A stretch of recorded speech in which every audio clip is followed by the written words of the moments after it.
திரு காலச்சக்கரம் நரசிம்மா அவர்களின் அந்தப்புறம் போகாதே அரிஞ்சயா பாகம் 4. வீரநாராயணிக்கு தெரியும், ரவிதேஜனுக்கு எரிச்சல் ஊட்ட வேண்டுமென்றால் அவனது விவாக பேச்சை எடுத்தாலே போதும். ஏனோ விவாகம் என்கின்ற பேச்சை எடுத்தாலே தொட்டதும் சுருங்கும் மண்புழுவைப் போல் ஒடுங்கி கொண்டு விடுகின்றான்.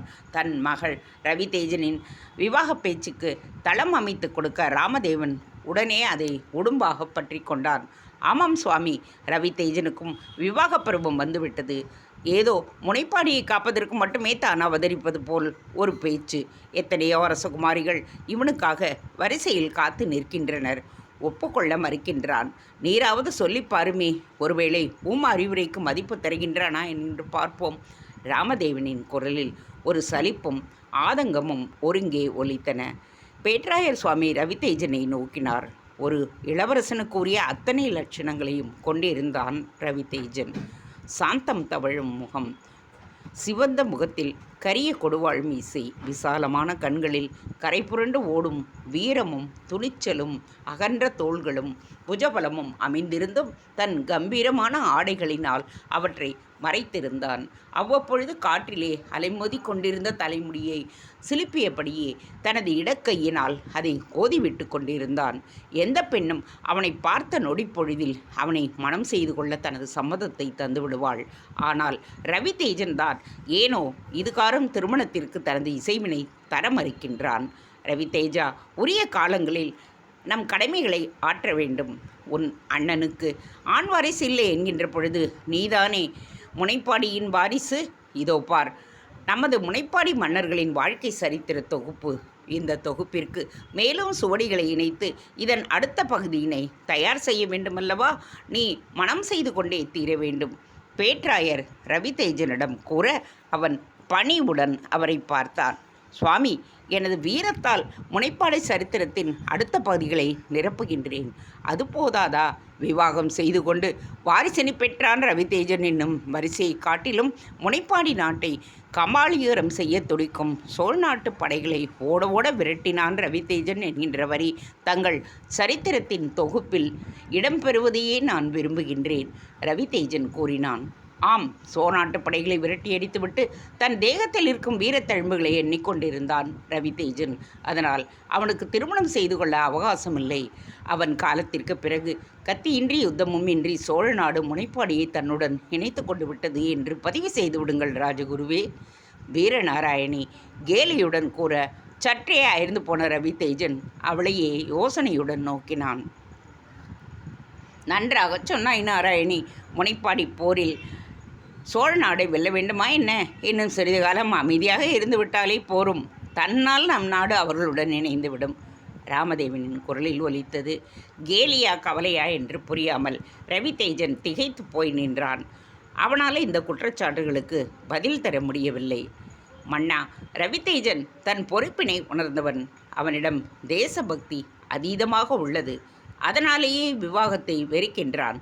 நல்ல விதமாக சொன்னால் கட்டாயம் புரிந்து கொள்வான். நாட்டின் நலன் கருதியே அவனை விவாகம் செய்து கொள்ள கூறுகின்றோம் என்பதை புரிந்து கொண்டால் தன்னால் தன் சம்மதத்தை தந்து விடுவான். போர்க்களம் ஏக மாட்டேன் என்று சொல்வது மட்டும் கோழைத்தனம் அல்ல. விவாகம் செய்து கொள்ள மாட்டேன் என்று கூறுவதும் கோழைத்தனம்தானே. இது ரவிதேஜனுக்கே தெரியும், பேட்ராயர் சுவாமி கூறினார். ரவிதேஜனின் நல்ல நேரம். ராஜகுருவிற்கு என்ன பதில் தருவது என்று அவன் யோசித்து கொண்டிருந்த வேளையில் காவலன் ஒருவன் உள்ளே வந்து ராமதேவனை வணங்கினான். மன்னா, பழையாறையிலிருந்து நமது ஒற்றர் சமரகேசரி வந்திருக்கின்றார். தங்களை உடனடியாக காண வேண்டுமாம். ராமதேவன் மட்டுமல்ல, ரவிதேஜன், வீரநாராயணி, பேட்ராயர் என்று அனைவருமே பரபரப்பு தொற்றிக் கொண்டது. சோழ நாட்டிலிருந்து ஒற்றன் வருகின்றான் என்றாலே பரபரப்புத்தான். அதென்னவோ தெரியவில்லை. குந்தளம், சாளுக்கியம், வைதும்பம் என்று பல நாடுகளில் தங்கியிருக்கும் ஒற்றர்கள் செய்தி கொண்டு வந்தாலும் சோழ நாட்டிலிருந்து சமரகேசரி வருகிறான் என்றாலே கொண்டாட்டம்தான். சோழர்கள் துடிப்பானவர்கள். அடுத்து என்ன செய்யப் போகிறார்கள் என்பதை அறியும் ஆவல் ஏனைய பேரரசர்களுக்கும் சிற்றரசர்களுக்கும் இருக்கத்தானே செய்யும். காவலனை நோக்கி ராமதேவன் தலையசைக்க அவன் உடனடியாக வெளியேறினான். சமரகேசரி வழக்கத்திற்கு மாறாக அதிக பரபரப்புடன் உள்ளே விரைந்தான். தொடர்ந்து, மன்னா, நிலைமை முன்பு போல் இல்லை. சோழ நாட்டின் தென்னெல்லையில் பாண்டியர்கள் வீறு கொண்டு எழுந்து நிற்கின்றனர். வீரபாண்டியன் தனது படையினரிடையே புதிய இரத்தத்தினை பாய்ச்சி வருகின்றான். மேலும் ஈழ நாட்டு உதயணன் தந்துள்ள துணிவால் சோழ நாட்டு எல்லையில் ஆயுத தளவாடங்களை குவித்து வருகிறான் பாண்டியன். முன்பு போல் பாண்டியர்களை தங்களால் எளிதில் வெல்ல முடியாது என்பதை பராந்தகன் உணர்ந்திருக்கிறான். இது போதாதென்று வட எல்லையில் குந்தள நாடு போருக்கு ஆயத்தமாகி வருகின்றது. சோழருடன் பழைய கணக்கு வழக்குகள் தீர்க்கப்படாமல் உள்ளதாக மூன்றாம் இந்திரன் கூறியிருக்கின்றான். கன்னரதேவனுக்கு மகுடம் வழங்காமல் பராந்தகனை சோழ மன்னனாக அறிவித்ததற்கு பழிவாங்க துடிக்கின்றனர்கள் ராஷ்டிரகூடர்கள். சாளுக்கியர்களும் சோழர்களின் அகங்காரத்தை அடக்க நினைக்கின்றனர். குந்தளமும் சாளுக்கியமும் பராந்தகனை வீழ்த்தி மீண்டும் இளங்கோப்பிச்சியின் மகன் கன்னரதேவனை சோழ சிங்காசனத்தில் அமர்த்த முடிவு செய்துள்ளதாக தெரிகின்றது. குந்தளத்தின் இந்த திட்டத்திற்கு சாளுக்கியர்கள் முழு ஆதரவினையும் தெரிவித்துள்ளனர். வடக்கே குந்தளமும் சாளுக்கியமும் இணைந்து நிற்க, தெற்கே புதிய உத்வேகத்துடன் பாண்டிய ஈழப்படைகள் திரள சோழர்கள் சற்று கலங்கித்தான் நிற்கின்றனர். பராந்தகன் தனது மூத்த மகன் ராஜாதித்யனை வடபுல சேனைக்கு தலைவனாகவும், கடைசி மகன் உத்தமசீலனை தென்புல படை சேனைக்கு தலைவனாகவும் நியமித்திருக்கின்றான். சமரகேசரி சொன்னான். அதனால் நம்மீது ஏன் சோழர்கள் மதிப்பு கொள்ள வேண்டும்? வீரநாராயணி கேட்டாள். அந்த மதிப்பிற்கு காரணமே தாங்கள்தான் சமரகேசரி, அவளிடம் சொல்ல ரவிதேஜன் புருவத்தை உயர்த்தினான். சமரகேசரியின் முகம் புன்னகையால் விரிய வீரநாராயணி திகைப்புடன் தன் தந்தையை நோக்கினாள். நான் என்ன செய்தேன்? வீரநாராயணி குழம்பினாள். தாங்கள் இயற்றிய கிருஷ்ண பிரேமாமிர்தம் என்கின்ற கவிதை சோழ அமைச்சர் நாவலூரார் மாறன் காளிங்கராயரை மிகவும் கவர்ந்துவிட்டது. அந்த கவிதையை அரசவையில் புலவர்களை வைத்து பராந்தகன் முன்பாக வாசிக்கச் செய்திருக்கிறார். மன்னன் பராந்தகன் பிரமித்து போய்விட்டார். முனைப்பாடி இளவரசிக்கு இவ்வளவு கவிதை பாடும் திறமையா என்றும் கேட்டாராம். அதனால் வழக்கமாக நமது எல்லையை குறிவைக்கும் சோழர்கள் இந்த முறை நமது அந்தப்புறத்தை குறிவைத்து வருகின்றனர். சமரகேசரி தனது வாயெல்லாம் பல்லாக நகைத்தான். சமரகேசரி இவ்வாறு கூறியதும் ராமதேவனுக்கு ஏதோ புரிவது போல் இருந்தது. ஆனால் ரவிதேஜன் தான் பொறுமை இல்லாமல் சமரகேசரியை நோக்கினான். ஒற்றரே, விவரங்களை தெளிவாக கூறுங்கள்.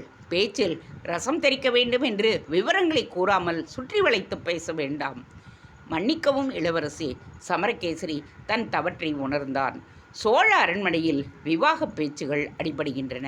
தன் மகள் வீரமாதேவியை பழுவேட்டரையின் மகன் பராந்தகன் அமுதவாணனுக்கு மனம் செய்து தருவதாக பழுவூர் அரசருக்கு பராந்தகன் வாக்களித்திருக்கின்றான். அவளது திருமணத்தின் பொழுது மூத்த மகன் ராஜாதித்யனுக்கும் இரண்டாவது மகன் கண்டராதித்யனுக்கும் திருமணம் செய்துவிட பராந்தகர் முடிவு செய்துள்ளார். ராஜாதித்யனுக்கு சாளுக்கிய மன்னன் வீமனின் மகள் குந்தவையும், கண்டராதித்யருக்கு முனைப்பாடி இளவரசியையும், தங்களுக்கு மகளுமான வீரநாராயணியையும் மணமுடிக்கும் யோசனையில் உள்ளார். அநேகமாக இது குறித்து பேச விரைவில் தூதர்கள் வரலாம். எனது தகவலின்படி இந்த பொறுப்பினை அமைச்சர் காளிங்கராயரிடம் சோழ மன்னர் ஒப்படைத்துள்ளதால் அவரே கூட தங்களை சந்திப்பதற்கு சாத்தியக்கூறுகள் உள்ளன. ஒற்றனுக்குரிய கடமையை மிக அழகாகச் சொன்னான் சமரகேசரி. சமரகேசரி தகவல்களை கூறி முடித்ததும் அங்கே அசாதாரணமான அமைதி நிலவியது. அவரவர் மௌனத்தை கடைப்பிடித்து இந்த திடீர் திருப்பத்தை எப்படி கையாள்வது என்பதை யோசிக்கத் தொடங்கியிருந்தனர். பேட்ராயர்தான் முதலில் பேசினார். ஆகா, நம் முன்னோர்களை பற்றிய சரித்திரத்தை தொகுத்து சீர்மல்கும் முனைப்பாடி என்று பெயரிட்ட மறுகணமே முனைப்பாடிக்கு சீரும் சிறப்பும் பெருக துவங்கிவிட்டதே. அதுவும் பெயரிட்ட இளவரசிக்கு திருமணம். சீர்பெரும் அறிகுறிகள் தென்படுகின்றனவே. நம்மை அழித்துவிட்டுத்தான் மறுவேலை என்று பேசி வந்த சோழர்கள் நம்முடன் விவாக சம்பந்தம் வைத்துக்கொள்ள விழைகின்றார்களே, அது நம் முன்னோர்களின் ஆசியே. உணர்ச்சி பிரவாகமாக ராஜகுருவிடமிருந்து சொற்கள் பெருகின. சற்று பொறுக்க வேண்டும் ராஜகுரு. ரவிதேஜன் அவரது வேகத்தை மட்டுப்படுத்தினான். இந்த விஷயத்தில் நாம் அவசரம் காட்டக்கூடாது. நிதானமாகத்தான் அணுக வேண்டும். நேற்று வரை நாம் சோழர்களின் எதிரிகள். இன்னும் முனைப்பாடியை சோழர்கள் முனை நகரமாகத்தான் அவர்கள் நாட்டு வரைபடத்தில் சித்தரித்து வருகின்றனர். திடீரென்று நம்முடன் எதற்காக திருமண பந்தத்தை நாடுகின்றனர்? இது யோசிக்க வேண்டிய விஷயம் அல்லவா? ரவிதேஜன் ஐயத்தை கிளப்பினான். ராமதேவனும் அவன் கூற்றை ஆமோதித்தான். முனையை மழுங்கச் செய்வோம் என்று கடந்த வாரம்தான் பழுவேட்டரையர் எக்காலம் செய்தார். திடீரென்று முனையை கூறாக்கும் இந்த திருப்பும் முனை நிகழ்வானேன்? சோழர்கள் நம் வீரநாராயணி பெண் கேட்டால் இசைவு தரப் போகின்றீர்களா? இப்படி ஒரு எண்ணம் இருப்பின் நீர் நாராயணியோடு நம் முனைப்பாடியையும் சேர்த்து தாரை பார்த்து தருகின்றீர் என்றே பொருள். ரவிதேஜன் குரலில் ஒலித்த ஆதங்கத்தை உணர்ந்த ராமதேவனுக்கு ஒரு யுக்தி தோன்றியது. ரவிதேஜா, வீரநாராயணி கூறியது போல் இந்த திருமண பேச்சு சோழர்களின் சூழ்ச்சியாகவே இருக்கட்டுமே. அவர்கள் விரலை கொண்டே அவர்கள் கண்களை குத்துவோம். இந்த திருமண பேச்சை நமக்கு சாதமாக மாற்றியமைத்தால்? ராமதேவன் கேட்க சமரகேசரி உட்பட அனைவருமே மன்னரை ஆச்சரியத்துடன் பார்த்தனர். சோழர்கள் நாராயணி பெண் கேட்கக்கூடும் என்று சமரகேசரி சொல்கின்றான். அநேகமாக காளிங்கராயரை பெண் கேட்டு வரக்கூடும் என்றும் தெரிகின்றது. நாம் ஏன் சோழர்களுக்கு ஒரு நிபந்தனை விதிக்கக்கூடாது? முனைப்பாடியின் தனித்தன்மைக்கு என்றும் சோழர்களால் குந்தகம் விளைவிக்கப்பட மாட்டாது என்கின்ற உறுதிமொழியினை வாங்கி கொண்டால் என்ன? ராமதேவன் கேட்க ரவிதேஜன் சிரித்தான். பாலை உன் முன்பாக வைக்கின்றேன், நீ அருந்தக்கூடாது என்று பூனையிடம் வேண்டுமானால் நிபந்தனை விதிக்கலாம். சோழரிடம் போய் இந்த மாதிரி நிபந்தனை விதித்தால் நிபந்தனை விதித்த குற்றத்திற்காகவே அதனை உடனடியாக மீறுவார்கள். அவர்களது அகராதியில் நிபந்தனை, சத்தியம் போன்ற சொற்களுக்கு இடமே இல்லை. ரவிதேஜன் கூறினான். வீரநாராயணி தந்தையின் பின்பாகச் சென்று அவர் கழுத்தில் தன் கலங்களை மாலையாக போட்டு அவன் காதில் கிசுகிசுத்தாள். தந்தையே, தாங்கள் நிபந்தனை விதிப்பது இருக்கட்டும், இதில் என் கருத்து என்ன என்பதை நீங்கள் அறிய வேண்டாமா? கண்டராதித்யரை மணந்து கொள்ள நான் தயாராக இல்லை. அரண் நாராயணன் நாமம் ஆண்விடை புள்ளூர்த்தி உரைநூல் மறை உரையும் கோவில் வரை நீர் கருமம் அழிப்பு கையது வேல் நேமி உருவம் எரி கார்மேனி ஒன்று என்ற பொய்கை பிரானின் அந்தாதியை கற்றவன்தான். அழிப்புரை கொண்டாடுபவருடன் அழிப்பவரையே கொண்டாடுபவள் எப்படி சேர முடியும்? ஆண்விடையானின் பின்னே செல்பவர் கண்டார் பறக்கும் கருடாரூடானை எண்ணுபவள் நான். என் மனம் எப்படி அவரை நாடும்? வர இருக்கும் தூதரிடம் இந்த திருமணம் சாத்தியப்படாது என்று கூறிவிடுங்கள். நாம் சோழர்களுக்கு எதிரிகளாகவே இருப்போம். என் வாழ்வு சோழர்களின் பகடை விளையாடாக மாறுவதற்கு நான் ஒருபோதும் அனுமதி அளிக்க மாட்டேன். நாராயணி தீர்மானத்துடன் கூறினாள். வீரநாராயணி உறுதியுடன் கூறியதைத் தொடர்ந்து ராமதேவன் அனைவரையும் ஒருமுறை சுற்றி பார்த்துவிட்டு அவளை பரிவுடன் நோக்கினான். நல்லது நாராயணி, நீ உன் மனதை தெளிவுபடுத்திய பின்னர் இந்த விவகாரத்தில் யோசிப்பதற்கு ஒன்றுமே இல்லை. கண்டராதித்தன் பட்டத்து இளவரசன் கூட அல்ல, அதற்கு உரியவன் ராஜாதித்யன் இருக்கின்றான். அவனது பட்ட மகிழ்ச்சியாக சாளுக்கியனின் மகள் திகழப்போகிறாள் என்கின்ற பொழுது ஒரு சாதாரண இளவரசனின் மனையாளாக இருக்க வேண்டிய அவசியம் உனக்கு இல்லை. தூதுவர்கள் வரட்டும். சோழர்கள் நமக்கு இந்த திருமணத்தில் விருப்பம் இல்லவதை தெளிவுபடுத்தி அனுப்பிவிடலாம். ராமதேவன் கூறினான். நல்ல முடிவு அண்ணா. ரவிதேஜன் வீரநாராயணியை மனதிற்குள் பாராட்டியபடியே கூறினான். இவ்வளவு தீர்க்கமான சிந்தனை சக்தியுடைய நாராயணியை மருமகளாக அடையும் பாக்கியத்தை சோழ பராந்தகன் பெறவில்லை போலும்.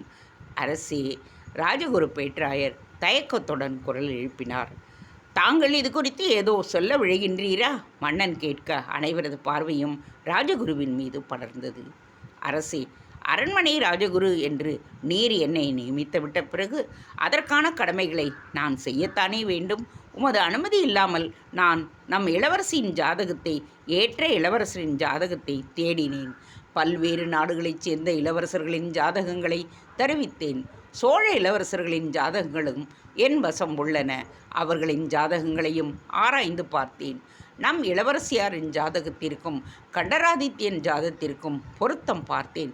அவர்கள் இருவருக்கும் திருமணம் நடைபெறுவதற்கான சாத்தியக்கூறுகள் அதிகம் உள்ளன. நாராயணி திடுக்கிட்டு விட்டாள். சுவாமி, ஜாதகம் எப்படி மாறாக கூற முடியும்? சிவனாரை தொழும் கண்டராதித்யனாரை நான் எப்படி கணவனாக நினைக்க முடியும்? காட்டத்துடன் ஒலித்தது அவளுடைய குரல். ராமதேவன் தன் பங்குக்கு குழம்பி நின்றான். சுவாமி, கண்டராதித்யனின் ஜாதகத்தை படித்தீரா? ராஜாதித்யனின் சாதகம் எப்படி உள்ளது? கண்டராரை பிடிக்கவில்லை என்றால் ராஜாதித்யனுக்கு பேசி பார்க்கலாமா? அரசர் என்கின்ற நிலையும் தந்தை என்ற நிலையிலுமாக இந்த விவகாரத்தை இருவேறு கோணங்களில் அணுக முயன்று கொண்டிருந்தான் ராமதேவன். பேட்ராயரை மன்னர் எச்சரிக்கையுடன் பார்த்தார். நான் சொல்வதை நிதானமாக மனதில் பதிய வைத்துக் கொள்ளுங்கள். மன்னா, கோள்களின் சுழற்சி எனக்கு ஒரு தகவலை தந்துள்ளது. பட்டத்து இளவரசன் ராஜாதித்யன் நீண்ட ஆயுளை கொண்டிருக்கவில்லை. விரைவில் அவன் கதை முடியப் போகின்றது. அவனுக்கு பிறகு கண்டராதித்யனை சோழ அரசனாக அரியாசனம் ஏறப்போகின்றான். நம் வீரநாராயணி சோழ பட்டத்து இளவரசியாக திகழப் போகின்றார். சோழர்கள் பழையாறையிலிருந்து நம் முனைப்பாடியை ஆளுவார்கள் என்று நீங்கள் கவலைப்படுகின்றீர்கள். ஆனால் நம் இளவரசி சோழ அரசியாகவே ஆகிவிட்டால் நம் முனைப்பாடிக்கு முக்கியத்துவம் கிடைத்து விடாதா என்ன? நம்மால் இங்கிருந்து இளவரசியாரின் மூலம் சோழ நாட்டின் அதிகார மையத்தை கட்டுப்படுத்த முடியுமே. சற்று முன்னால் சீர்மல்கு முனைப்பாடி என்று நமது சரித்திரத்திற்கு பெயரிட்டோம். இந்த திருமணத்தின் மூலம் அது மெய்ப்படக்கூடும். இனி அனைத்தும் நம் இளவரசியார் எடுக்கப் போகும் முடிவில்தான் இருக்கின்றது. கண்களில் பல்வேறு கனவுகளுடன் நாராயணியை பார்த்தார் ராஜகுரு பேட்ராயர். அவர் கூறியதை கேட்டதும் அங்கே நீண்ட அமைதி நிலவியது. நாராயணிதான் மௌனத்தை கலைத்தாள். நீர் கூறியதில் எந்தவித மாற்றமும் இல்லையே. நிச்சயம் கண்டராதித்யன்தான் அரியணையில் அமரப் போகின்றானா? அவளது சிந்தனை சக்கரம் ஒன்று வேகமாக சுழன்றது. அம்மா, என் வாக்கு என்று பொய்த்திருக்கின்றது. ராஜாதித்யனின் சனி மாரகமாக உள்ளது. அவனது ஆயுள் அற்பமாக முடியப் போகின்றது. அதில் எள்ளளவும் சந்தேகமில்லை. கண்டராதித்யன்தான் அரசனாகப் போகின்றான். ராஜகுருவின் குரலில் உறுதி தொனித்தது. தந்தையாரே, கண்டராதித்யன்தானா அரசனாகப் போகின்றான் என்கின்ற பொழுது எனது கொள்கைகளை தளர்த்தி கொள்வதில் தவறு இருப்பதாக தெரியவில்லை. அவரை மணப்பதன் மூலம் முனைப்பாடிக்கு நன்மைகள் பயக்கும் என்றால் நான் அதற்கு சித்தமாக இருக்கின்றேன். கண்டராதித்யனை திருத்தி பணி கொண்டு அவரை ஆயர்பாடி கண்ணனுக்கும் முனைப்பாடி ராமனுக்கும் தாசனாக மாற்றுகின்றேன், நாராயணி கூறினாள். நாராயணி கூறியதை செவிமடுத்த ரவிதேஜன் அயர்ந்து போய் அவளை நோக்கி கையமர்த்தினான். மெதுவாக நாரணி, மிகவும் வேகமாக முடிவுகளை எடுக்கின்றாய்.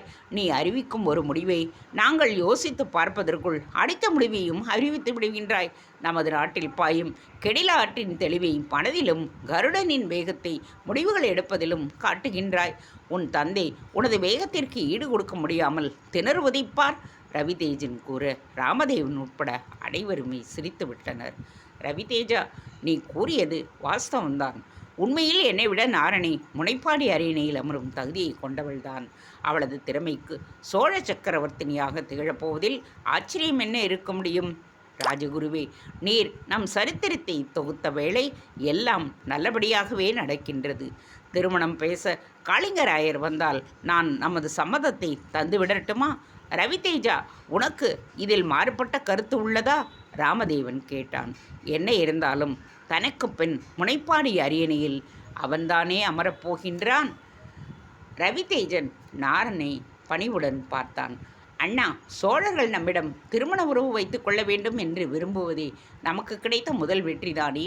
இருப்பினும் அவர்களிடம் எச்சரிக்கையாகவே உறவு வைத்து கொள்ள வேண்டும். மற்றபடி என் அருமை மகள் நாரணி சோழ சக்கரவர்த்தினியாக திகழப்போவதில் எனக்குத்தானே முதலில் மகிழ்ச்சி. ரவிதேஜன் குறும்புடன் நாராயணியை பார்த்தான்.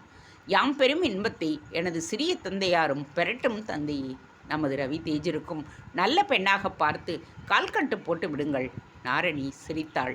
அந்த மகிழ்ச்சியான பரிமாற்றத்தை அனைவருமே ரசித்தனர். அதுவரை அமைதியாக நின்றிருந்த சமரகேசரியை நோக்கிய ராமதேவன் தன் கழுத்தில் அணிந்திருந்த முத்துச்சரத்தை கழற்றி அவனது கையில் வைத்தான். நல்ல செய்தி கொண்டு வந்தாய் சமரகேசரி. இனி நீ பழையாறைக்கு திரும்பலாம். மன்னன் சொல்ல சமரகேசரி மன்னனை வணங்கிவிட்டு அங்கிருந்து அகன்றான். அப்பொழுதுதான் ராஜகுருவுக்கு அந்த யோசனை வந்தது. மன்னா, சுபஸ்ய சீக்கிரம். இளவரசியாருக்கு நல்ல யோகம்தான் துவங்கியிருக்கிறது. ஒரு சிறு விண்ணப்பம். பேட்ராயரின் கண்கள் தங்கத் தாம்பாளத்தில் வைக்கப்பட்டிருந்த முனைப்பாடி சரித்திரச் சுவடுகளை நோக்கின. கூறுங்கள் சுவாமி, ராமதேவன் சொன்னான். சீர்மல்கம் முனைப்பாடி சரித்திர தொப்பு சுவடிகளை வைதும்ப நாட்டில் உள்ள வாக்தேவியின் கோவிலுக்கு எடுத்துச் சென்று அவள் திருவடிகளில் வைத்து அவள் அருளை பெற்ற பின்னரே அதை வெளியிட வேண்டும் என்பது என்னுடைய அவா. ராஜகுரு கூறினார். அவ்வளவுதானே சுவாமி, உடனடியாக அதற்கு ஏற்பாடு செய்கின்றேன். ரவிதேஜா, நீயே வைதும நாட்டில் உள்ள வாக்தேவி கோயிலுக்கு இந்த சுவடிகளை எடுத்துச் சென்று அவள் சந்நிதியில் வைத்து பூஜித்து ஆசி வாங்கி வா. ராமதேவன் கட்டளையிட்டான். ரவிதேஜன் சுவைகளுடன் வைதும நாட்டிற்கு கிளம்பினான். அவனது கரிய குதிரை வைதும நாட்டிற்குள் ரவிதேஜனை சுமந்து கொண்டு நுழைந்த பொழுது அவனுக்கு தெரியாது பாவம். திருமணம் வேண்டாம் என்கின்ற அவனது வைராக்கியம் அந்த நாட்டில் நொறுங்கி துகள் துகளாக சிதறப்போகின்றது என்பது. வைதும்ப நாடு. வாக்தேவியின் ஆலத்திற்கு முன்பாக பெரிதாக அமைக்கப்பட்டிருந்த பந்தலின் கீழ் மேடை ஒன்று மிக அழகாக அலங்கரிக்கப்பட்டிருந்தது. ஆலயத்தில் மங்களவாத்தியம் முழங்கிக் கொண்டிருக்க வாக்தேவிக்கு அப்பொழுதுதான் அபிஷேகம் முடிந்து அர்ச்சகர்கள் அலங்காரங்களை செய்யத் தொடங்கி இருந்தனர். அதன் பின்பு ஆராதனைகள் நடைபெற்று நைவேத்தியம் சமரிக்கப்படும். யாத்திரிகர்கள் சிலருக்கு அந்தனர் ஒருவர் கூறிக்கொண்டிருக்க ரவிதேஜனும் அருகே நின்று அவர் கூறுவதை கேட்டுக்கொண்டிருந்தான். ஆராதனை முடிந்து பிரசாதத்தை அறிந்துவிட்டு கிளம்பிவிடாதீர்கள். எங்கள் இளவரசி வைதும நாட்டின் குலமகள் கல்யாணி தேவியார் வாக்தேவியின் முன்பாக மகர யாழை இசைக்க உள்ளார். உங்கள் கண்களும் செவிகளும் உண்மையிலேயே பாக்கியம் செய்திருந்தால் எங்கள் இளவரசியாரை காண முடியும், அவரது இன்னிசையை கேட்கவும் முடியும். வைதும்ப நாடு என்பது தற்போதைய அலகாபாத், நிஜாமாபாத் பகுதிகளை கொண்டிருந்தது. குருஷேத்திர யுத்தம் முடிந்தவுடன் முனிவர்களுடன் இங்கே தங்கிய வியாசர் மகாபாரதத்தை எழுவதற்கு முன் சரஸ்வதி தேவியை தியானிக்க அவருக்கு காட்சி தந்த இடம்தான் இன்று பசார் என்று அழைக்கப்படுகின்றது. பியாஸ் என்பதன் மறு உருவே பசார் என்று கூறுகின்றார்கள். வைதும்ப இளவரசி கல்யாணி தேவியார்தான் சுந்தர சோழனின் தாய். அவரது நாத வினோத வீணையைத்தான் குந்தவைக்கு பரிசாக தந்தார். உலகிலேயே பேரழகு படைத்தவர் யார் என்று கேட்பவர்கள் எல்லாம் இன்னும் வைதும்ப நாட்டிற்குள் காலெடுத்து வைக்கவில்லை என்பதாகவே பொருள். தேவலோக மங்கையரான ரம்பை, ஊர்வசி, மேனகை, திலோத்தமை எல்லோருமே எங்கள் இளவரசியின் தோழியாக பணிபுரிய வேண்டியவர்கள். கல்யாணி தேவியாரின் மகர யாழின் பெயர் நாத வினோதம். இளவரசியாரால் மட்டுமே அதை மீட்ட முடியும். வைரங்களும் இரத்தினங்களும் அந்த வீணையின் ஸ்வரஸ்தானங்களில் பதிக்கப்பட்டிருக்கும். நாத வினோதத்தை வெள்ளிப்பெட்டி ஒன்றில் எடுத்து வருவார்கள். காண்பதற்கே அது கம்பீரமாக இருக்கும். அந்தனர் இளவரசி கல்யாணியின் பெருமைகளை வருஷப்படுத்த அங்கே குழுமியிருந்த யாத்ரீகர்கள் வாயை பிளந்தபடி கேட்டுக்கொண்டிருந்தனர். ரவிதேஜனின் செவிகளிலும் அவர் கூறியது விழுந்தாலும் காக்கிக்கும் தன் குஞ்சு பொன் குஞ்சு என்பது போல் தன் இளவரசியாரின் பெருமைகளை மிகைப்படுத்தி அவன் கூறுவதாகவே நினைத்து அலட்சியமாக நின்று கொண்டிருந்தான். அவனது தோளில் ஊசலாடிக் கொண்டிருந்த துணிப்பையில் முனைப்பாடி சரித்திரச் சுவடிகளை பத்திரப்படுத்தி இருந்தான். வாக்தேவியின் ஆராதனை முடிந்ததும் சுவடிகளை அவளது திருவடியில் வைத்து ஆசி பெற நினைத்திருந்தான். ஆசி பெற்றதும் அன்றே முனைப்பாடிக்கு புறப்படவும் முடிவு செய்திருந்தான். திடீரென்று மைதானத்தில் ஒருவித சலசலப்பு. இளவரசியார் வருகின்றார் என்று ஆங்காங்கே முணுமுணுப்புகள் எழ காவலர்கள் கூட்டத்தினரை ஒழுங்கு செய்து வழியை அமைத்தனர். அலங்கரிக்கப்பட்ட யானை ஒன்று ஆலயத்திற்கு முன் வந்து நிற்க அதன் மீதிருந்து ஒருவன் துந்தூபியை முழங்கினான். யானையின் பின்னே தந்த நிறத்தில் ஒரு சிவிகை தோன்றியது. மஞ்சள் நிற தலைப்பாகையை அணிந்த சிவிகை தாங்கிகள் 8 பேர் அதை சுமந்து வர சிவிகையின் பின்பாக வந்த வில்வண்டி ஒன்றில் வெள்ளி பெட்டி ஒன்று வைக்கப்பட்டு இருந்தது. அதுதான் சற்று முன் அந்த அந்தனர் குறிப்பிட்ட மகரையாழ் பெட்டியாக இருக்கக்கூடும் என்பதை யோகித்தான் ரவிதேஜன். தன்னை கடந்து சென்று சிவிகையை சுவாரஸ்யம் எதுவுமின்றி நோட்டம் விட்டான் ரவிதேஜன். நீல திரைச்சீலையின் பின்பாக நிழலாக தெரிந்தது ஒரு உருவம். நம் வீரநாராயணியை விடவா இந்த இளவரசி அழகாக இருக்கப் போகின்றாள் மனதிற்குள் நினைத்தான் ரவிதேஜன். சிவிகை பந்தலின் உள்ளே நுழைந்து மையத்தில் அலங்கரிக்கப்பட்டிருந்த மேடையை நோக்கி ஊர்ந்து வந்தது. வில்வண்டி பந்தலுக்கு வெளியே நிற்க கட்டுமஸ்தான 4-5 வாலிபர்கள் நாத வினோத வீணை வைக்கப்பட்டிருந்த அந்த வெள்ளிப்பெட்டியை சுமந்து கொண்டு சிவிகையின் பின்னே சென்றனர். சிவிகை மேடையின் அருகே இறக்கப்பட்டது. வெள்ளிப்பெட்டியை சுமந்து கொண்டு சென்ற வாலிபர்கள் மேடையின் பின்புறமாக சென்று வீணை பெட்டியை மேடையின் மீது வைத்தனர். கூட்டத்தினர் இளவரசியை காண வேண்டும் எனும் ஆர்வத்தில் முண்டி அடித்து கொண்டு ஒருவரை ஒருவர் தள்ள ரவிச்சேதன் கூட்டத்தினரை விட்டு பின்பாக விலகி நின்றான். இருப்பினும் நெடிய உருவத்தை கொண்டிருந்த அவனால் தரையில் இறக்கப்பட்டிருந்த சிவிகையை நன்றாக காண முடிந்தது. தனக்கு முன்பாக இளவரசியை காண வேண்டும் என்கின்ற துடிப்புடன் எம்பி குதித்து கொண்டிருந்த சிறுமி ஒருத்தியை கண்டதும் அவனுக்கு வேடிக்கையாக இருந்தது. அவளை தூக்கி தன் தோளின் மீது அமர்த்தி கொண்டான் ரவிதேஜன். முனைப்பாடியில் இவனை காண்பதற்கு மக்கள் இப்படித்தான் முண்டியடித்துக் கொள்ளுவார்கள். இவனோ மற்றொரு நாட்டின் இளவரசியை காண்பதற்காக மக்களுடன் சேர்ந்து நிற்கின்றான். இதை வீரநாராயணி மட்டும் பார்த்துவிட்டால் வேறு வினையே வேண்டாம், இவனை கேலி செய்தே கதறடித்து விடுவாள். அதோ இளவரசி! ரவிதேஜனின் தோளில் அமர்ந்திருந்த சிறுமி தன் கைகளை தட்டி ஆர்ப்பரிக்க ரவிதேஜனின் கண்கள் சிவிகையை விட்டு இறங்கிய அந்த நங்கையின் உருவத்தை கண்டன. ரவிதேஜனின் தோளில் அமர்ந்திருந்த அந்த சிறுமி குதூகலத்துடன் தனது ஆசை தீர கல்யாணியை பார்த்து ரசித்தாள். சற்று நேரம் கழித்து அவளுக்கு அலுப்பு உண்டானது போலும் கூட்டத்தில் அந்த சிறுமி, போதும் அண்ணா, என்னை இறக்கி விட்டு விடுங்கள் என்று கேட்க அந்த குரல் ரவிதேஜனின் செவிகளில் விழுந்ததாகவே தெரியவில்லை. தன்னை ஒரு கையால் தாங்கி பிடித்திருந்த அந்த இளைஞன் கற்சிலையாக நிற்பதைக் கண்டு மீண்டும் அவன் செவி அருகே குனிந்து தன்னை கீழே இறக்கி விட்டு விடும்படியாக அவள் வேண்டினாள். ஆனால் ரவிதேஜன் இந்த உலகில் இருந்தால்தானே தனது கோரிக்கைக்கு அந்த வாலிபன் செவி சேர்க்காமல் போக வேறு வழியின்றி அந்த சிறுமி தன்னை பற்றியிருந்து அவனது கரத்தை விலக்கிவிட்டு அவன் தோளில் இருந்து கீழே குதித்து தன் வழியே ஓடினாள். தான் தோளில் அமர்ந்திருந்த சிறுமி தன்னை இறக்கி விட்டு விடுமையாக வேண்டியதையோ அவள் கீழே குதித்து ஓடிவிட்டதையோ எதையுமே அறிந்திருக்கவில்லை ரவிதேஜன்.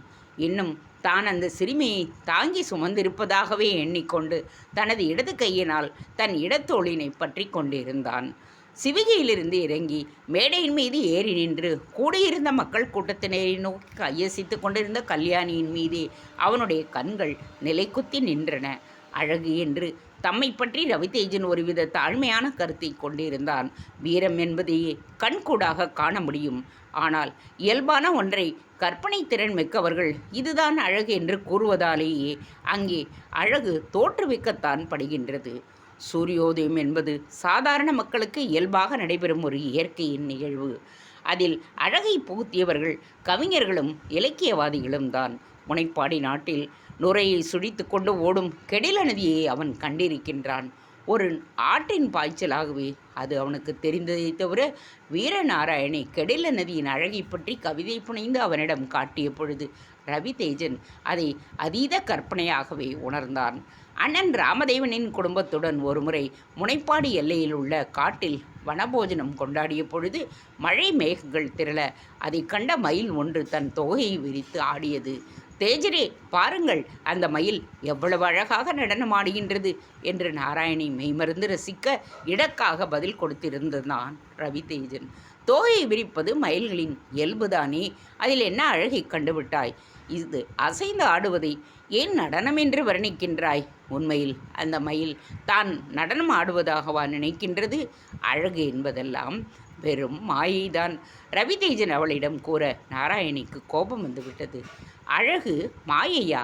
எப்பொழுது மாயாவாதியாக மாறினீர் தேஜரே என்று வாதத்திற்கு வந்தாள். ஆனால் சிவிகையிலிருந்து இறங்கி மேடையின் மீது நின்ற கல்யாணியை கண்டதும் அவனது தேகத்தில் மெல்லிய பூகம்பம் ஒன்று நிகழ்ந்தது. அந்த நடுக்கத்தில் நொறுங்கி விழத் தொடங்கின அவனது விவாகம் வேண்டாம் என்கின்ற வைராகியமும் அழகு ஒரு மாயை என்கின்ற அவனுடைய வாதமும். கல்யாணியையே வெறித்து பார்த்து கொண்டிருந்தான். உண்மைதான், சூரியோதயத்தில் அழகை அவன் கண்டதில்லை. ஆனால் இந்த இளவரசி சிவிகையிலிருந்து தோன்றி நளினமாக மேடை ஏறி செல்வது போல்தான் சூரியனும் கடலின் பின்பாக தோன்றி உச்சிவானைக்கு ஏறுகின்றான். கெடில ஆற்றின் ஓட்டத்தில் அவன் கண்ட அழகு எதுவும் இல்லைதான். ஆனால் இந்த பெண் அலைபாயும் தனது கூந்தலுடன் வளைந்திழைந்து செல்லுவதை போலதான் கெடிலாரும் வளைந்து செல்லுகின்றது. இவள் அழகு என்றால் அவையும் அழகாகத்தான் தோன்றும். நாரணி, என்னை மன்னித்து விடு. இப்பொழுது புரிந்து கொண்டேன், அழகு என்பது மாயை அல்ல. சற்று முன் வாக்தேவி சன்னதி அருகே யாத்திரிகளிடம் பேசிய அந்த அந்தணனின் கூற்று சத்தியமே. இந்த இளவரசியின் அழகிக்கான கண்கள் பாக்கியம் செய்திருக்க வேண்டும். இமை கொட்டாமல் ரவிதேஜன் கல்யாணியின் முகத்தையே உற்று பார்த்து கொண்டிருந்தான். அழகிற்கும் வசீகரத்திற்கும் இடையே பெரிய வித்தியாசம் உண்டு. ஒரு பெண்ணை காணும் பொழுது கண்களுக்கு ரம்மியமாக அவள் தெரிந்தாள். அவள் அழகானவள். அப்படி ஒருவன் அழகான ஒரு பெண்ணை பார்த்து கொண்டு இருக்கும் பொழுது அதை உணர்ந்து அவளும் தன் பார்வையை பரிமாறிக்கொண்டால் அங்கே வசீகரம் தோன்றுகின்றது. காண்பவனையும் காணப்படுபவளையும் இணைப்பது வசீகரம். சற்று முன்வரை அழகாக தெரிந்த கல்யாணி தற்பொழுது வசீகரமாக மாறிவிட்டாள். ஆம், அவளுடைய கண்களும் தற்பொழுது ரவிதேஜனியை கவனிக்கத் தொடங்கிவிட்டன. புஷ்ப செடிகளிடையே உயர்ந்து நிற்கும் தேக்கு மரம் போன்று பல வண்ண தலைப்பாகைகளை அணிந்த மக்களிடையே தனி ஒருவனாக உயர்ந்து காணப்பட்டான் அந்த வாலிபன். சிறு குன்றுகளினிடையே ஓங்கி நிற்கும் இமயமாக ஆஜானுபாகுவான தோற்றத்துடன் நிற்கின்றான். யார் அவன்? அவன் கண்களில் தென்படுகின்ற தீட்சண்யம் இவளது இதயத்தை கூர் ஆயுதமாக அல்லவா கிழிக்கின்றது. வா, ஓடிவந்து என் இடது தோளில் அமர்ந்து கொள் என்று கூறுவது போல் தன் இடது தோளினை கையால் பற்றி கொண்டு நின்றிருந்தான் அவன். அவளது பார்வை ரவிதேஜனின் கண்களில் சிக்கிவிட அவளது கை மட்டும் இயந்திர கதியில் மக்கள் கூட்டத்தினை நோக்கி அசைந்து கொண்டிருந்தது. அவளது சிந்தை வேறு பக்கமாக சென்றுவிட அசைந்து கொண்டிருந்த அந்த கையும் வேகம் குறைந்து பின் திராணி என்று தொப்பென்று விழுந்து அவளது துடையில் மோதியது. வைதும்ப இளவரசி மற்றும் முனைப்பாடி இளவரசனின் பார்வைகள் அங்கே சங்கமித்து நின்றன. ரவிதேஜன் தன் வாழ்நாளில் முதல் முறையாக ஒரு புதுவித உணர்வுக்கு ஆட்பட்டான். பிறந்த தினத்தன்றே தாயை இழந்தவன் அவன். சேடிகள் கொடுத்த தாய்ப்பாலை குடித்து வளர்ந்தவன்.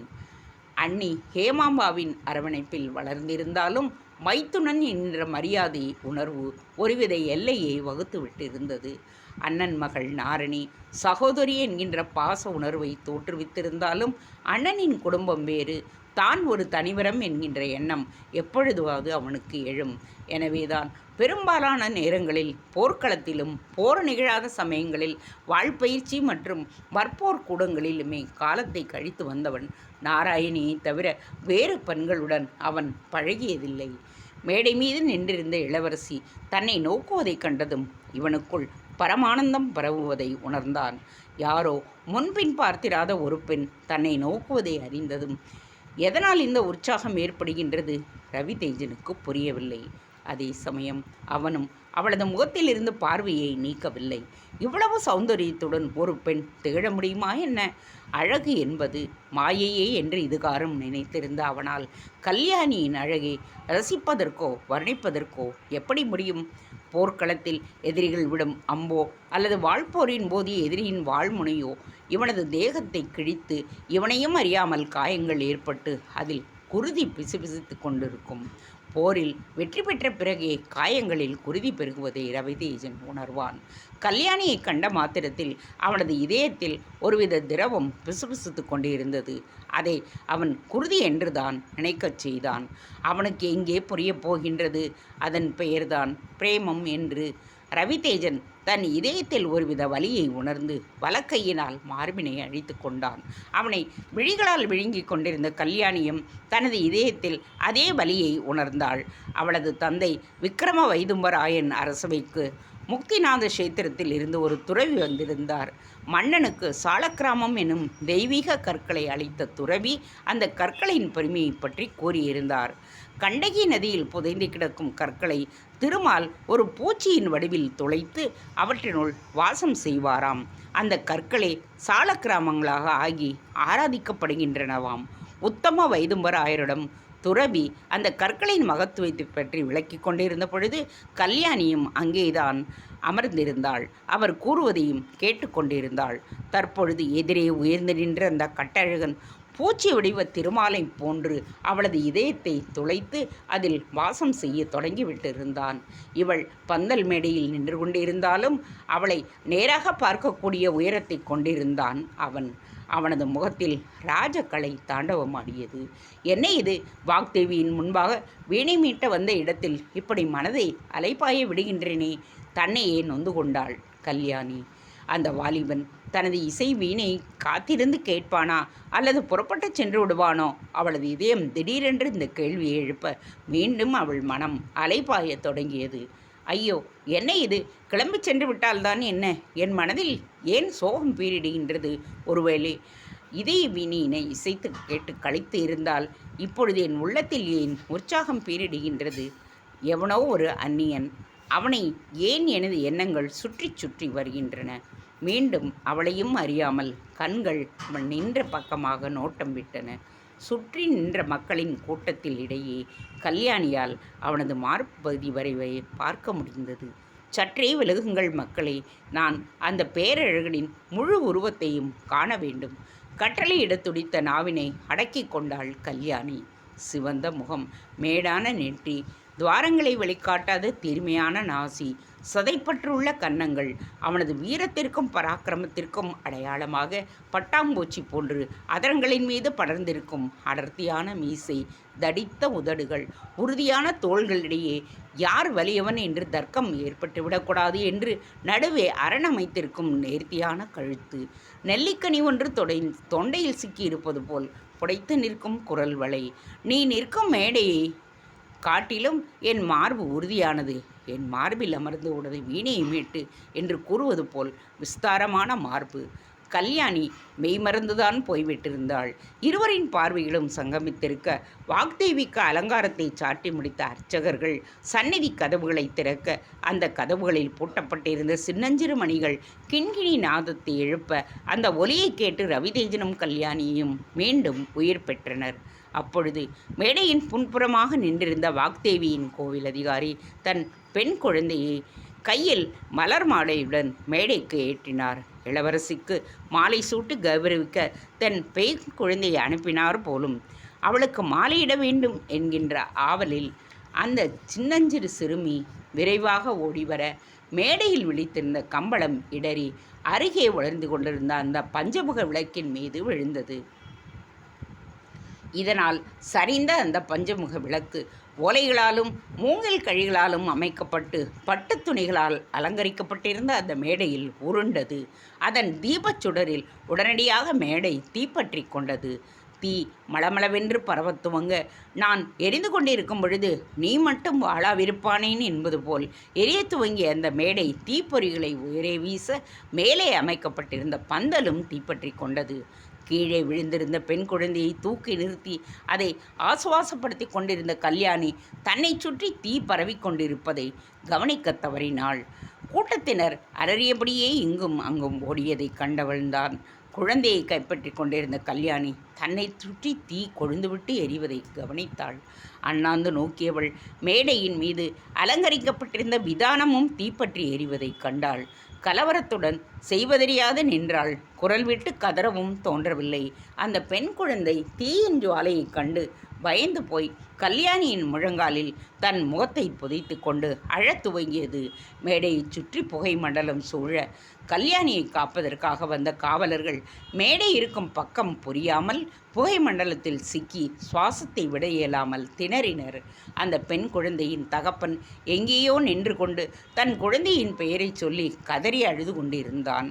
சற்று முன் இனம் தெரியாத உணர்வுகளுக்கு ஆட்பட்டிருந்த ரவிதேஜனின் உள்ளத்தில் அதுவரை வியாபித்திருந்த கல்யாணியின் வசீகர முகம் மறைந்து அவனுடைய இயல்பான வீரமும் பராக்கிரமும் மீண்டும் அவன் இதயத்தில் வந்து அமர்ந்தன. சூரியோதயமாக தோன்றி அவன் மனதுக்கு இதமளித்த அந்த இளவரசி தற்பொழுது மேகமூட்டத்தால் மலைக்கப்பட்ட கதிரவனைப் போல் காணாமல் போக ரவிதேஜன் நிலைமையின் விபரீதத்தை உணர்ந்தான். அடுத்த கணம் ரவிதேஜன் மேடையை நோக்கி நகர்ந்தான். தன்னை உயரமாக படைத்திருந்த ஆண்டவனுக்குத்தான் நன்றி சொல்ல வேண்டும். குழந்தையை பற்றியபடியே கலவரத்துடன் நின்றிருந்த கல்யாணியை அவனால் எளிதாக காண முடிந்தது. இங்கும் அங்குமாக தரிகட்டு ஓடிக்கொண்டிருந்த கூட்டத்தினரை தள்ளிக்கொண்டு முன்னேறியவன் மேடையின் மீது பாய்ந்து ஏறினான். ஒரு கையால் அந்த பெண்ணை குழந்தையை தூக்கி கொண்டவன் மற்றொரு கையினால் கல்யாணியின் இடையினை பற்றி தன் உடலோடு சேர்த்து அணைத்து இருவரையும் சுமந்தபடியே மேடையிலிருந்து குதித்தான். சரியாக இவன் கீழே குதித்ததும் மேடையின் மீது கன்று கொண்டிருந்த விதானம் மேடையின் மீதே விழுந்தது. இன்னும் சற்று தாமதித்திருந்தால் எரிந்து கொண்டிருந்த அந்த விதானம் தன் மீதும் அந்த குழந்தையின் மீதும் விழுந்திருக்கும் என்பதை உணர்ந்த கல்யாணி வாய்விட்டு அலறினாள். பிறகு தன் கால்கள் அந்தரத்தில் மிதப்பதையும் ஆனால் தான் வேகமாக நகருவதையும் கண்டு தன்னை யாரோ சுமந்து செல்வதை புரிந்து கொண்டாள்.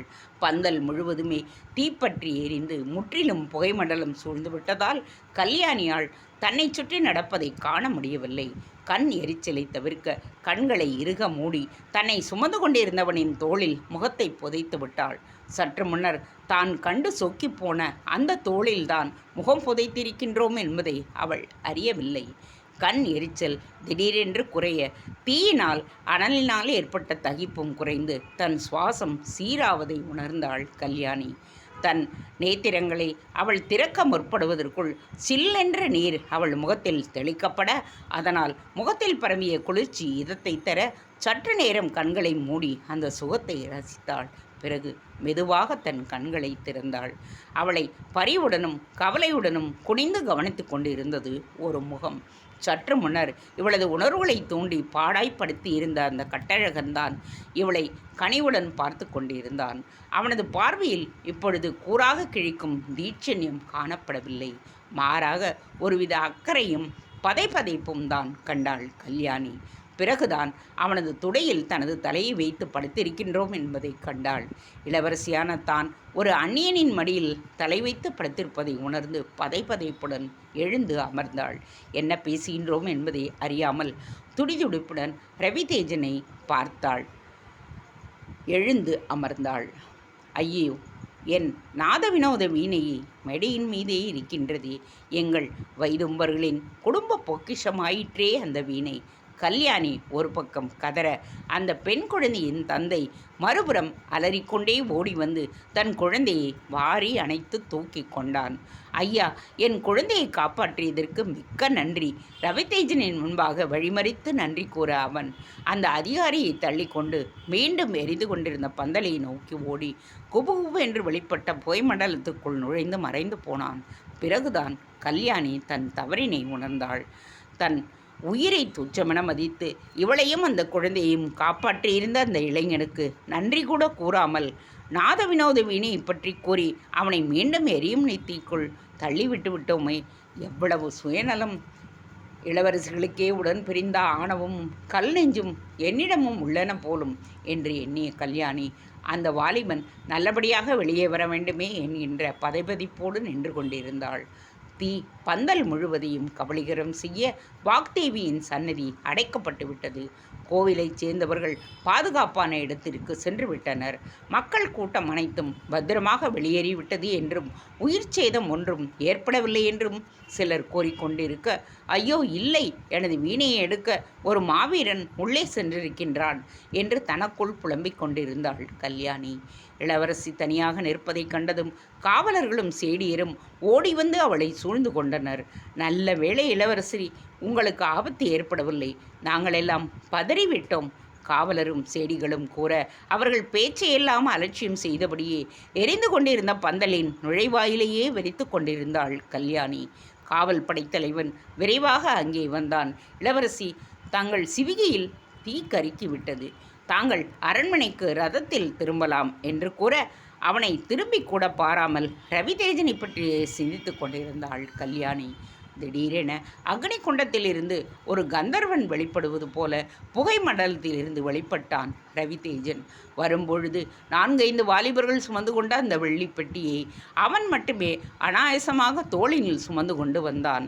அவனை பிரமிப்புடன் பார்த்தாள் கல்யாணி. உயிரையும் மீட்டு தந்து தங்கள் பரம்பரை சொத்தான நாத வினோத வீணையும் தீயில் கர்காவண்ணம் மீட்டு கொண்டு இதோ வருகின்றான். இவள் வீணையை மீட்டு மட்டும் பெரியதல்ல, இவர் கூறியதற்காக அவன் வீணையிலேயே தீயிலிருந்து மீட்டு வந்து தந்திருக்கின்றானே, அதுதான் இவளது இசைத்திறமையை காட்டிலும் பெரிய விஷயம். கனமான வெள்ளிப்பெட்டியினை சுமந்து வந்ததால் அவனது தசை மற்றும் நரம்புகள் முறுக்கேறி கொண்டு அவனது முழு பலத்தையும் எடுத்து காட்டின. எப்படி ரவிதேஜன் பூரணத்துவமான அழகை பெற்ற கல்யாணியை பார்த்து மனச்சலனம் அடைந்திருந்தானோ, அங்கனமே கல்யாணியும் ஒரு முழுமை பெற்ற ஆண்மகனை ரவிதேஜனில் கண்டாள். விஸ்வரூபம் எடுத்து நின்ற அவனுடைய ஆண்மைக்கு முன் சரணடைந்தாள். இதோ உங்கள் வீணை இளவரசி. 4 சொற்கள்தான் பேசினான் ரவிதேஜன். ஆனால் கல்யாணியோ அவன் தன்னிடம் 4 யுகங்களாக பேசி வருவது போன்று உணர்ந்தாள். இவள் குரலில்தான் எத்தனை கம்பீரம்! இப்படி ஒரு ஆண்மகனை வைதும்பத்தில் அவள் இதுவரை கண்டதே இல்லை. இவன் யாராக இருக்கக்கூடும்? யாராக இருந்தால்தான் என்ன, என் மனம் என்னவோ இவனைத்தான் இனி சுற்றி வரப்போகின்றது என்று அவள் தனக்குள் நினைத்து கொண்டாள். ரவிதேஜனும் புதிய இன்ப உலகில் விழுந்தான். இந்த பேரழகியை தொட்டு தூக்கவும் அளவலாகவும் சந்தர்ப்பம் ஏற்றி தந்த அக்னி பகவானுக்கு மனமாற நன்றியை காணிக்கையாக்கினான். கொழுந்துவிட்டு எரிந்து கொண்டிருந்த தீயில் தனது பிரம்மச்சரிய விரதம் பொசுங்கி போனது என்பதையும் புரிந்து கொண்டார் ரவிதேஜன். அது இருக்கட்டும், தனது மூதாதையரின் பெருமை பேசும் சுவடிகளை வாக்தேவியின் திருவடியில் வைத்து ஆசி வாங்க வந்திருந்தானே, அந்த சுவடிகள் இப்பொழுது அவனிடம் இல்லையே. கல்யாணியை காக்கும் முயற்சியில் தன் தோளில் தொங்கவிட்டிருந்த சுவடிகள் வைக்கப்பட்டிருந்த துணிப்பையினை தவற விட்டிருந்தான். கல்யாணியின் மீது ஏற்பட்டிருந்த கண்டதும் காதலினால் அவளுக்கு தன் இதயத்தில் ஒரு கோட்டையை எழுப்பத் தொடங்கியிருந்தான் ரவிதேஜன். அதனால் தான் சுவடிகளை தவறவிட்டதையோ அவன் அறியவே இல்லை. முனைப்பாடி அரசர்களின் வீர சரிதம் வாக்தேவி கோயில் வளாகத்தீயில் கருகி போய்விட்டதா என்ன? தேங்க்ஸ் ஃபார் வாட்சிங். Please subscribe.